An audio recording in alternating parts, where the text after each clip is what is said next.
فوج کے علاوہ کسی کو اسلحہ اٹھانے کی اجازت نہیں ہونی چاہیے، ورنہ تو جیسے یہ لوگ آزاد ہوں گے یہ تو ہمیں ماریں گے آگے۔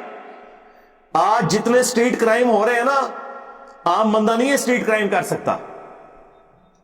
یہ اسٹریٹ کرائم کرنے والے یا ان کو سکھانے والے یا ایکس کسی جہادی تنظیم کے ہوں گے یا کسی پولیٹیکل جماعت کا عسکری ونگ ہوگا جو ان کی پشپنائی کر رہا ہوگا یا اس نے ٹرین کیا ہوگا۔ اور ہمیں تو فرسٹ ہینڈ نالج ہوتا ہے، پتا ہے کہ کیا کچھ نکل رہا ہوتا ہے۔ پھر ایجنسیز کے لوگ بڑے بھولے بن کے ہم سے آگے پوچھ رہے ہوتے ہیں، تو ہم انہیں یہ بتاتے ہیں کہ آپ کے تحفے آپ سنبھالیں، ہم سے کیوں پوچھتے ہیں؟ ہم تو آپ کو اس وقت بھی سمجھاتے تھے۔ D G I S P R نے 2015 میں پہلی دفعہ پبلکلی آ کے کہا تھا کہ جی نان اسٹیٹ ایکٹرز نہیں ہونے چاہیے اور اس طریقے سے یہ معاملات، اور ہم 2012-13 میں کہہ رہے تھے کہ نہیں ہونے چاہیے۔ اور آج کی تو صورتحال کسی نے سوچی تھی کہ ایف اے ٹی ایف کی وجہ سے مطلب ہمارے جینز تک اب انہوں نے چیز داخل کر دی ہے کہ نان اسٹیٹ ایکٹر نہیں ہونا چاہیے۔ اور اس کا آغاز ہوا وہ اے پی ایس والا جو معاملہ ہوا اس کے بعد سے، جو پشاور کا انسیڈنٹ ہوا، اور پھر ضرب عزم، رد الفساد اور یہ سارے معاملات شروع ہوئے۔ آج ہمارے فوجی شہید ہو رہے ہیں، ہمیں اس چیز کا دکھ ہے کہ کسی کا بویا ہوا وہ کاٹ رہے ہیں، اور کسی سے مراد ان کے بڑے ہیں، ہمارے بڑے نہیں۔ کبھی کسی پولیٹیشین نے یہ کام نہیں کیا، یہ ساری پالیسیز یہ لوگ بناتے رہے۔ لیکن دکھ کی بات ہے کہ جنہوں نے بنائی وہ تو دنیا سے چلے گئے، آخرت میں تو ان کے ساتھ جو ہونا ہے وہ ہونا ہے۔ لیکن پیچھے آج ہمارے بچے شہید ہوتے ہیں تو ہمیں تکلیف ہوتی ہے جب ایک مسلمان کے ہاتھوں دوسرا مسلمان فوجی شہید ہوتا ہے۔ لیکن ہم کہتے ہیں کہ آپ اپنی غلطیوں کے اوپر ذرا نظر دوڑائیں، یہ آپ کے بڑوں کی غلطیاں تھیں جو بھگتنی پڑ رہی ہیں۔ اب وہ کہتے ہیں نہیں ہم اے پولیٹیکل ہیں، ہمارا کوئی سیاست سے تعلق نہیں ہوگا۔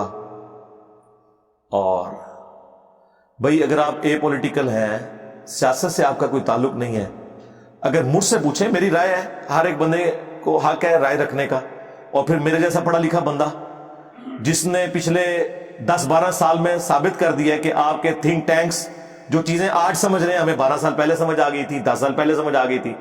تو آج آپ کو ایک اور بات بتائیں کہ اگر آپ اے پولیٹیکل ہیں تو میرے بھائی یہ آئی ایس پی آر کا محکمہ ختم کریں، ہاں، یا صرف انہیں ترانوں تک رکھیں۔ کسی فوجی ترجمان کا کام ہی نہیں ہے وہ پبلکلی آ کے کوئی پریس کانفرنس کرے۔ کیوں؟ جب آپ خود کہتے ہیں ہم گورنمنٹ کے انڈر ہیں تو وزیر اطلاعات کو بولنا چاہیے۔ اگر کسی ایجنسی کے بڑے کو کوئی میسج پہنچانا ہے تو ڈیفنس منسٹر کا کام ہے وہ بولے، تب اے پولیٹیکل آپ کو مانیں گے کہ آپ نے ڈائریکٹ کمیونیکیشن بھی نہیں عوام کے ساتھ کرنی۔ یہ نہیں ہے کہ ایک پولیٹیکل گورنمنٹ کو کمزور کرنے کے لیے ختم نبوت کے نام پر 2017 میں دھرنا دیا گیا، اور آپ کا ایک بندہ ٹویٹ کر رہا ہے کہ ہمارا ختم نبوت کے اوپر ایمان ہے۔ مطلب یہ کہ ہمارا تو ختم نبوت کے اوپر ایمان ہے، لیکن اس وقت جو ہمارا پرائم منسٹر ہے نا، یہ نعوذ باللہ قادیانی نواز ہے۔ اس کا مطلب تو یہی نکلتا ہے نا۔ اور اس وقت خان صاحب بغلیں بجا کے اس سسٹم کا حصہ بنے ہوئے تھے اور کہتے تھے میرا بھی دل کرتا ہے، ہمارے لوگ بھی چاہتے ہیں کہ اس دھرنے میں بیٹھیں، لیکن انہیں کیا پتا تھا کہ ایک وقت آئے گا کہ یہی گالی آپ کو دی جائے گی۔ تو آج دیکھ لیں خان صاحب ادھر کھڑے ہوئے اور ان کے خلاف مذہبی کارڈ بھی استعمال ہو رہا ہے، ٹھیک ہے جی، اور جی ختم نبوت کو نہیں مانتا، اس پہ میرا ڈیٹیل گفتگو آ چکی ہے، میں نے الحمدللہ طبیعت صاف کر دی ہے، میں نے تو بتایا کہ ان کے بڑے کیا کچھ کر کے گئے ہیں، اللہ کے فضل سے سب کچھ کلیئر کر دیا۔ تو بات ارشد شریف صاحب سے شروع ہوئی تھی، تو اگر مجھ سے آپ پوچھیں نا تو ایک کامن سینس کے تحت سمپل سی بات ہے کہ وہ جس کے پاس ٹھہرا ہوا تھا نا اور جس کی گاڑی میں تھا وہ بندے پروڈیوس کیے جائیں۔ اس کو چھوڑیں وہ اس کے ساتھ مخلص ہے یا نہیں ہے، وہ وقار اور خرم وہ کدھر ہے؟ اور ایسی معجزانہ وہ گاڑی ہے کہ اس گاڑی پہ ساری طرف سے گولیاں چلی ہیں اور ساری ایک ہی بندے کو لگی ہیں، اور جو ساتھ ڈرائیور بیٹھا ہوا ہے اسے کوئی بھی گولی نہیں لگی۔ سوچنے کی بات ہے نا. اگر ڈرائیور کو کوئی گولی نہیں لگی ہے تو اس کا تو مطلب یہ ہے کہ بالکل گاڑی کھڑی کر کے تسلی سے روح راضی کی ہے کسی نے عرش شریف کے اوپر, اور اس نے ڈرائیور کو نہیں مارا. اور اس میں سے ڈرائیور والی سائڈ سے بھی گولیاں انٹر ہوئی ہیں, لیکن وہ ڈرائیور کو چھوڑ کے آگے جا کے لگی ہیں ایک ہی بندے کے اوپر. میں پھر بھی 1,00,000 ٹن حسن ظن رکھ لیتا ہوں کہ وہ بندہ انوالو نہیں ہوگا ڈرائیور, لیکن وہ اپنے آپ کو پیش تو کرے نا,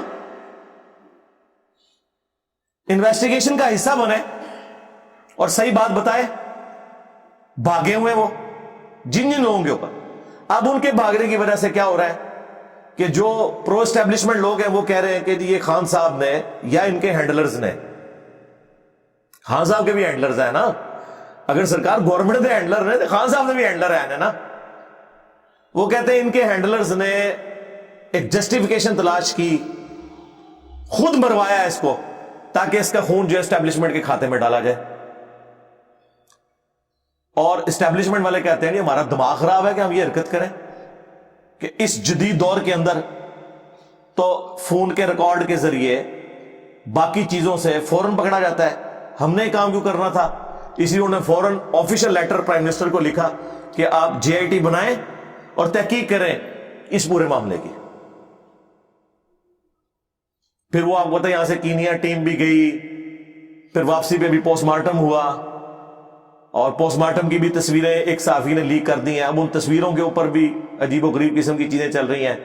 وہ ایک صحافی آگے کہتا ہے 3 گھنٹے تک تشدد ہوتا رہا جی ان کے اوپر مرنے سے پہلے.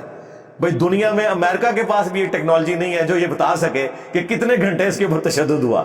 یہ تو بتایا جا سکتا ہے کہ تشدد ہوا یا نہیں ہوا. اور جن ناخن نکلے ہوئے, وہ جو ناخن نکلنے والا معاملہ ہے وہ پوسٹ مارٹم رپورٹ جو کینیا کی ہے نا, اس کے اوپر لکھا ہے کہ وہاں کے ڈاکٹرز نے خود ناخن اتارے ہیں DNA ٹیسٹ کرنے کے لیے. وہ والے ناخن نہیں نکلے ہوئے وہ جو کسی زمانے میں MKM کے حکومت خانوں میں سندھیوں کے اور پنجابیوں کے نکالے جاتے تھے, یہ وہ والے نہیں ہیں. اور بوری بند لاشیں ملتی تھیں. اب تو بڑے اچھے بچے بن چکے ہیں بیچارے. دیکھیں کیا تمکنت تھی, اور آج مسکینوں کی طرح ریکویسٹ کرتے پھرتے.